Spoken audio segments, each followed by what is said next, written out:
Hello and welcome to a new video on this channel. This is going to be the final decklist update of the Dark World deck. I think I have perfected this deck in the sense of the deck building. Um, so yeah, I'm going to showcase the deck. I'll be explaining some things and I'll try to make it quick and swift. If you have any questions, then please feel free to ask in the comment down below. But let's get straight into it. Let's get the main deck first, and then we have the extra deck and then the side deck. Um, so in the main deck, I play 2 times Rainbow, I play 2 Grapha, I play 2 Silver.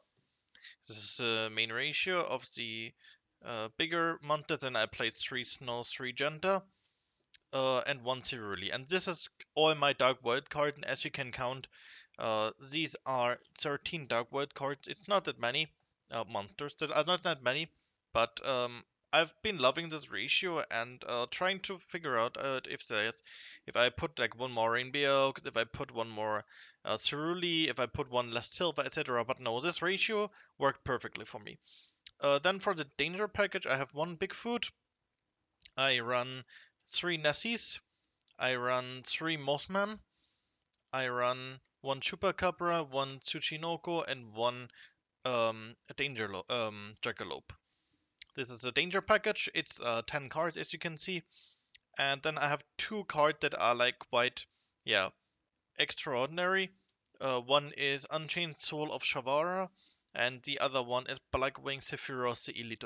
These are the 2 other cards that I run in my deck that are like um, quite the extraordinary choice. Yeah, these are all the monsters that I'm playing in my deck. I don't play more. I don't think you need to play more or a different monster. I think the ratios work perfectly. Of course, you can maybe play a little bit more Dark Void. You can play a little bit more or less dangerous. You can play more non-engine um, like the Catalystor guy and like some other things. But I think this is the perfect ratio for me at least. Um, and it has worked pretty well in local and other tournaments too. So yeah, one session for the spells and traps. By the way, there are no traps. This is only spells. One session, 1 archives, 3 gates of the dark world, 3 upstart goblin, 1 dark corridor, 1 card destruction, 3 times allure of darkness, 1 court buy, and 1 monster reborn. These are my spells.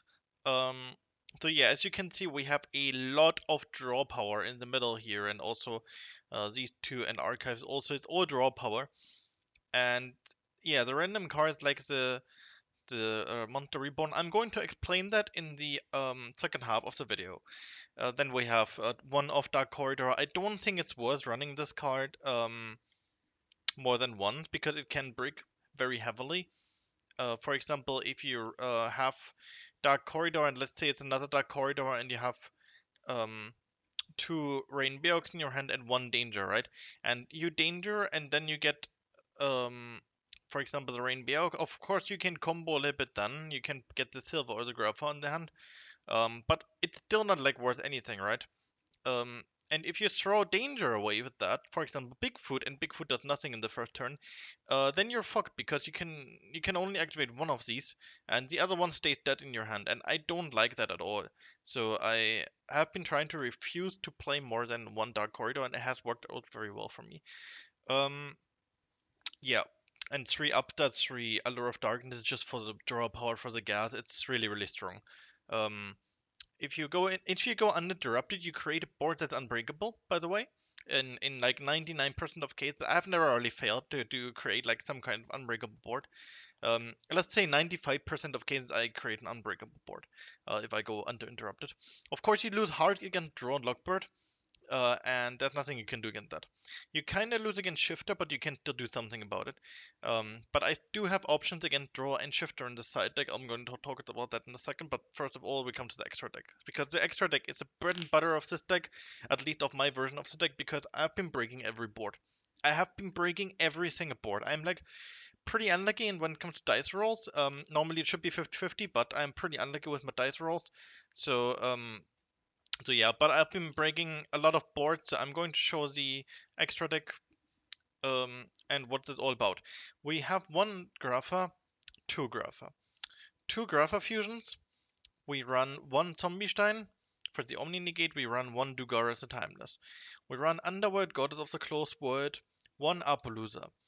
Unchained Soul of Anguish, Unchained Soul of Yama, Unchained Soul of Rage.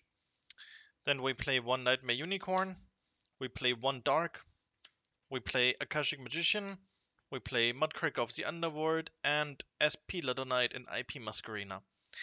This is my extra deck, and as you can see, it is extremely tight because you don't really have any space left because of the Unchained card. But the Unchained card make everything easier. It's so crazy because you have one brick that's not really a brick because it's still a fiend. Um, and you can throw it away. And this is very important for me, and I'll get to that in a second after I talked about the side deck. So you can understand why I have some certain cards in my deck, and I'll explain like some important parts of it. So if you're just there for that, then please feel free to skip the entire part. Um, but yeah, let's get to the side deck really quick because the side deck is it is cooking. So we have one card that plays against draw, one singular card except called by, and this is Baguska. Because now this seems very weird, but we have 4 dangers that are level 4, and we have 7 cards that we can normal summon that are level 4. Um, that makes over 10 cards that we can make it when we're level 4, and we have a lot of access in the first hand. So if you feel like your opponent's playing draw and lock bird, you know it, right? Because Baguska is in the side, as you can see. So if you know the opponent playing draw and lock bird, you side in Baguska, and then you have like a chance to even compete. Because if the enemy draws you, you don't have any chance. Baguska gives you the best chance to compete against that. Obviously, we can put other cards here like Corki Myro Guardian or Instant Fusion together with the Millennium Eye, um, or some Prohibition or something like that. But I don't want to break the gas and the consistency of this whole deck. Um, so I'm literally just putting in this card because the enemy is not drawing draw and lockbird every single fucking time, right? It's a pretty low chance even if because you can only have 3 copies. So yeah, Baguska is really strong here in the side deck. He's in the side deck obviously because he would like um, give up space in the main extra deck, and it is really tight because it's Unchained cards. I don't really have any space for that. Then we run 3 times Lava Golem as a bot break variant and also a Fiend, so it's really nice for Gates of the Dark Void. Because if you don't need it anymore, you can break it, and then you can use it instead of Genta or any other thing that you can theoretically use. We run 2 Pancratops. The good thing about Pancratops is if the enemy summons more or controls more monsters than you, you can special summon this guy. So even if you draw into him and you don't have him in the first turn when you go second, you can still summon him sometimes and quite often actually, because you don't have more monsters than your opponent. You make 1 danger, and if you, for example, have a Genta on your field and you have 2 monsters, the enemy had 2 monsters, you just make Dugaras timeless, and then you have Pancratops on hand. You can special Pancratop because you control 1 monster, the opponent controls 2. If you play against Voiceless Voice, for example, that's how I broke 1 Voiceless Voice board. Yeah, then we run 3 times Fantastical Dragon Phantasmi. If Phantasmi goes through once, you win the game. I have never lost a game where Phantasmi went through. The opponent doesn't play Link Monster too often, right? But like Voiceless Voice doesn't play Link Monsters except Dynamondo, but you can't use Phantasma there. I mean you can, but it's not like that efficient. Um, but if you play against Snake Eye or against a lot of other decks that use Link Monster, if they have 1 or 2 Link Monster on the field, just splash Phantasma on it, fix your hand, you win the game. We run 1 Thrust, 1 Talent, and funnily enough, 1 Prohibition. This card is really funny because if you know what the opponent's playing against, or if you know what your opponent plays and you know what he's like what you're against, you can like just side in this card, and if you draw into it, and you go second, you can literally call a card, and he cannot use the effect anymore. So if you play against Voiceless Voice, you just say Skull Guardian or low, enemy can't play anymore. Against Snake Eye, you just if you go first and you go Prohibition first, and you get it, you just call Snake Eye Ash or something like that, and he cannot play, and it's just really funny. But usually I call Flamberge with that because Flamberge is the bread and butter. But There are like so many cards that you can, or like so many decks that you can fuck up with Prohibition. That's really funny. And the last card for Board Break is evenly matched. Because sometimes it happens, and if you go second, and you need it evenly, it's not really hurtful to draw into it either in the grind game, because sometimes you just end up with zero card or with like very few cards, while the opponent has many because they build up their board again after you broke it because a lot of hand traps happened or something like that. And then you can still evenly for like couple cards. So it's really nice, especially against like stun decks, for example, Runic Stun or Horror Stun is really good against that. But yeah, this is about the side deck. Um, and you only have one talent and one thrust because you don't want to draw multiple of it. Whereas for the other card, it doesn't really matter if you draw multiple, especially Lava Golem. It's like wonderful to draw multiple Lava Golem. It's just alright, good. And now I want to talk about something before we go to the end board and then we can finish the video. But these things are very important in my opinion to talk about. So let's start with the most important thing first, the chain blocking. The chain blocking that you can do with Genta is actually insane. Um, and with Archive. So the thing is that sometimes you have stuff like Snow. The thing is, Snow is your bread and butter ability to do something. So what you can do is you activate gates, you banish Genta, discard Snow, draw one card. um, and what happened then is if you, because you want to bring out the snow effect because it's the most broken effect in your deck, right? You activate chain 1 snow, chain 2 Genta. This is because you have priority, you can do that. And then the opponent only had the chance to interact with the Genta effect and not with the snow effect. So it cannot be Ash Blossomed or something or negated in any way, shape, or form. Um, so it 100% goes through. So this is very important to know. And the second is about archives. So what happens here is if you activate archive, if you have like a rainbow on the field and you activate archive to throw away a dark white monster, for example snow, and then you use archives again to get the silver effect, to throw away the silver. Um, Now you have to make sure uh, what do you want to do and what you want to have. So in this case, let's say I want to use the snow effect definitely and the archive too, but I don't really need the silver on the field right now. It's nice to have, but I don't really need it. Then you do chain 1, snow, chain 2, archive, chain 3, silver. Um, to to to get the silver, like to get the enemy only the chance that he can react to the silver. This is very very important. And then you get the two draws and you get the snow. So this is like really important too, that you can chain block with archives. So I think that the chain blocking is one of the most important features that you have to keep in mind. The next thing, which is also very important and I think very very useful, is the Sephiroth and gate tactic. So what you do is you have activate gate the third time. Let's say you activate the first time in this turn, the third time. I mean, sorry. And then you normal summon Sephiroth the Elite and you link it off with something. And then you use its effect to get the gate back on the hand to special summon it, and now you can activate the gate again. Um, and then because it's not once per turn, I mean it's once per turn, but it's a soft once per turn and a hard once per turn. That's very important. And this is like a tech that I really do often, and it really mind blows the opponent that I can use a broken card like Gate, which in the deck is broken. I can use it so often. The next thing I want to talk about really quick is Ceruli.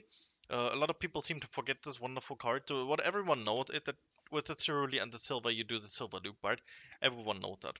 But did you also know that with Ceruli and Snow, you can special summon something from the opponent's graveyard in defense mode, which is crazy. I mean, the only problem about that, it doesn't allow you to summon Link monsters, unfortunately, because they cannot be put in the defense mode. But this is something I really like to use. If the opponent has thrown away a hand trap, like an Ash Blossom or something, I take it Ash Blossom.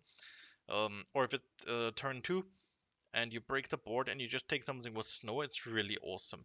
Um, the second thing is, or the third thing is with Rain Beox. It's also really nice because you can get a Snow or a Genta or a Ceruli from your deck or graveyard on your side of the field or on the opponent's side of the field, depending on what you want to do.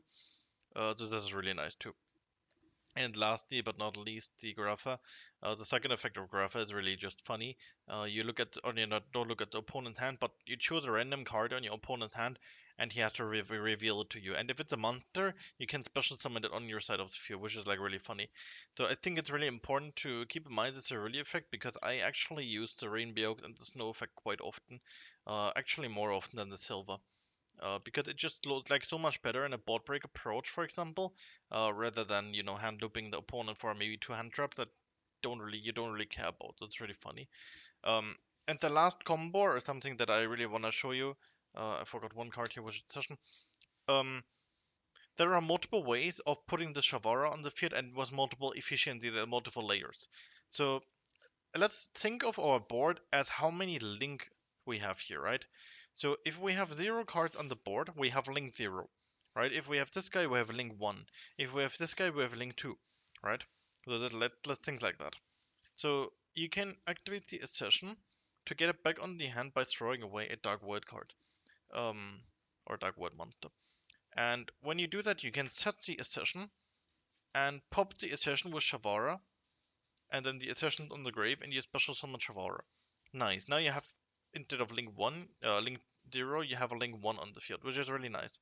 Um, but for Shavara to have it on somewhere, you also must have the Yama from somewhere.